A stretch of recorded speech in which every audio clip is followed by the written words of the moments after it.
Today I'm going to talk about my favorite mechanism in The Fox in the Forest, a really clever two-player trick-taking game from Joshua Burgell and produced by Foxtrot Games. Foxtrot Games. Wonderful job with this game.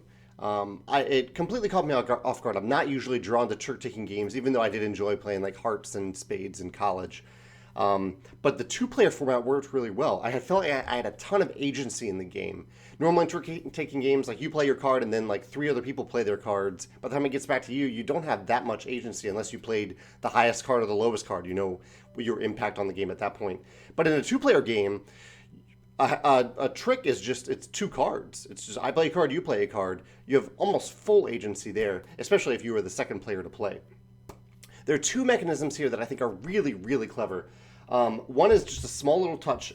I'll talk about the big one first, which is if you look at the scoring reference, you're trying to get 21 points in this game. It's not going to happen right away. It'll take multiple rounds. In the game that I played the other day, I actually played really well, I think, for my first game. I think I finished it in 3 rounds. Maybe it was 4.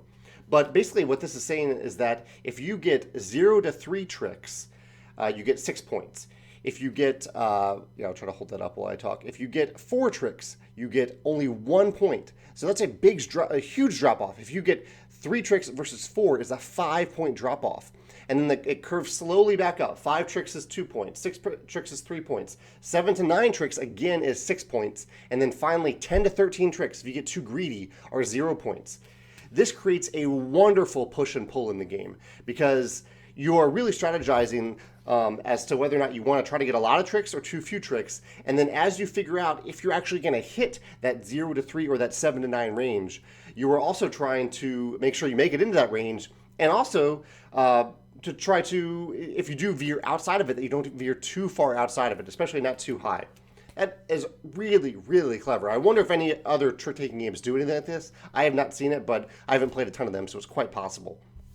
The other slight little clever touch are these special abilities. The abilities themselves are clever, but I think the really brilliant game design choice here was that only odd cards have special abilities on them. So it's not every card. You're not overwhelmed with a ton of new abilities because there are, half of the deck doesn't have abilities on it, but half the deck does. I really, really think that was a very, very clever design choice to have some cards that have special abilities and some that don't, and they selected the odd numbers. They could have gone even, I think, but odd, I think, was a really, really interesting choice there.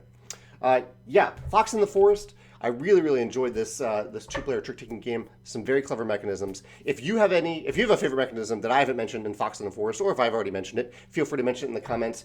Or if you have another trick-taking game with a really clever mechanism, I think the only other one I talked about on this channel is Shooting the Moon. And this game feels like you have the potential to shoot the moon in 2 different ways every round, which feels really, really good. But if you can think of another game, trick-taking game that has a cool mechanism, I'd love to hear about it in the comments. Thanks.